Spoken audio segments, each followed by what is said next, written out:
Good day, I'm Lisa Rowe and this is your JIS News for Wednesday, June 4, 2025.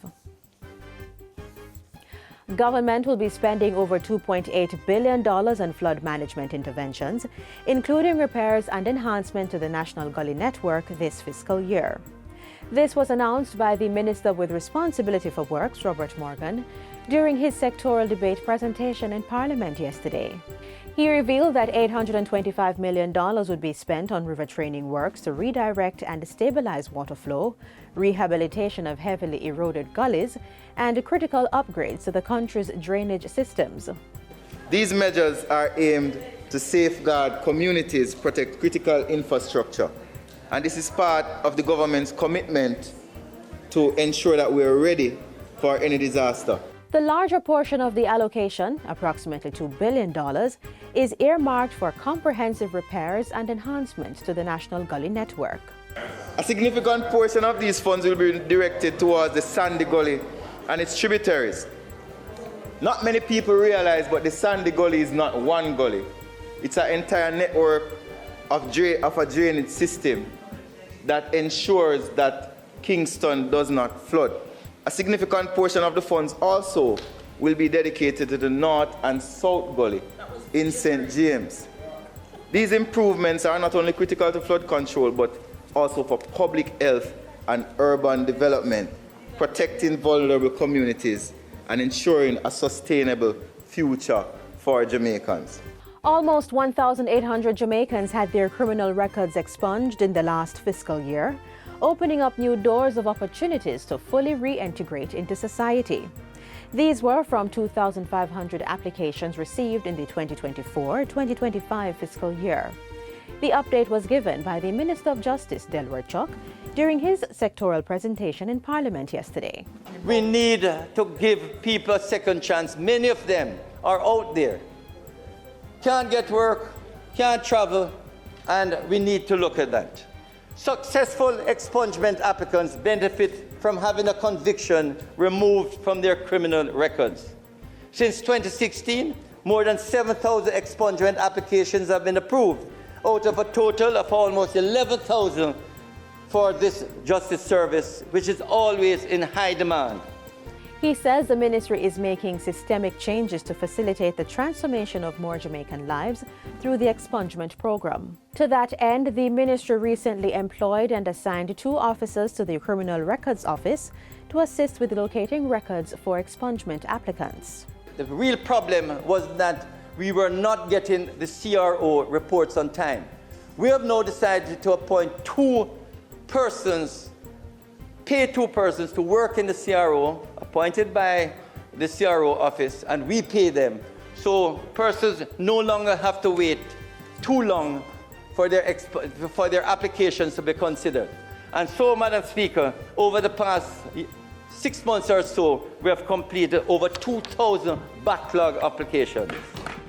The Tollgate Health Center in Clarendon is now officially reopened after receiving a much-needed upgrade, creating a more comfortable environment for staff and patients.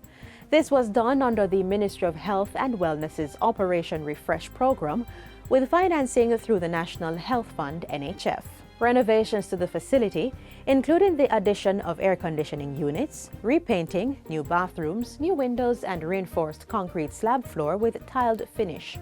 We are refreshing, upgrading, improving our health centers, community health centers, to highlight their importance to the health and wellness of people living in their communities. A very simple philosophy, because if we take care of you in your community, chances are you don't need to go to the hospital.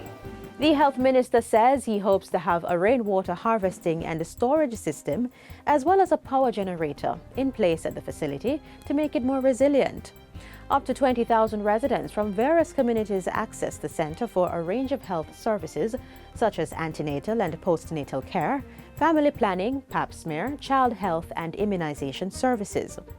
Minister Tufton encourages health workers to provide compassionate care as they deliver the service to patients.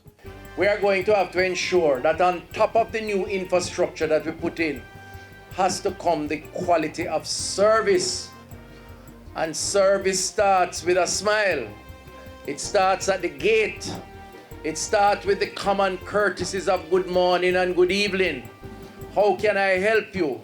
Listening to people, showing empathy when they express their distress, because all of that is a part of therapy. In other health news, major infrastructure works are currently underway at the Mapen Hospital to ease congestion, improve safety, and enhance service delivery. Minister of Health and Wellness, Dr. Christopher Tufton, says the improvements are increasing the hospital's capacity to meet the growing demand from population expansion in Clarendon and neighboring parishes. Among the key works in progress are upgrades to the emergency driveway and staff parking, which are part of a broader car park relocation effort. 2 new car parks have been constructed at a cost of approximately $180 million. It will create a more orderly environment where you have the security of the perimeter fence, more orderly parking, and the emergency driveway for those who require emergency. The original car park is to become the site of a proposed outpatient specialist clinic, which is awaiting cabinet approval.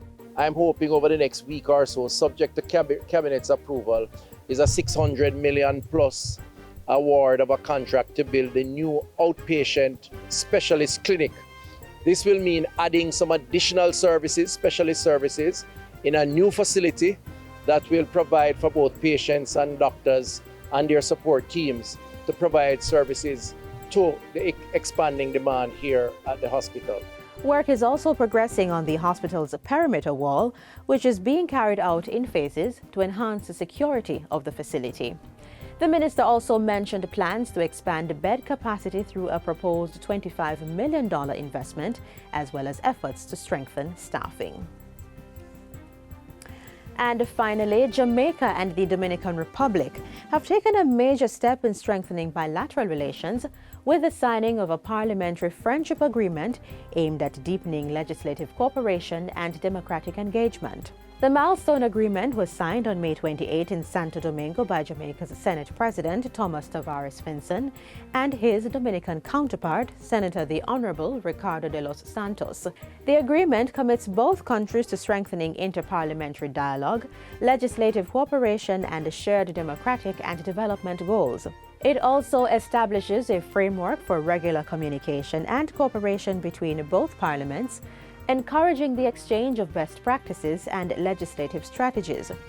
During his official visit, Senator Tavares Finson also met with key figures, including the president of the Dominican Chamber of Deputies. Talks covered pressing regional issues such as climate change, migration, and democratic resilience. And that's it for JIS News Today. I'm Lisa Rowe. Thanks for watching.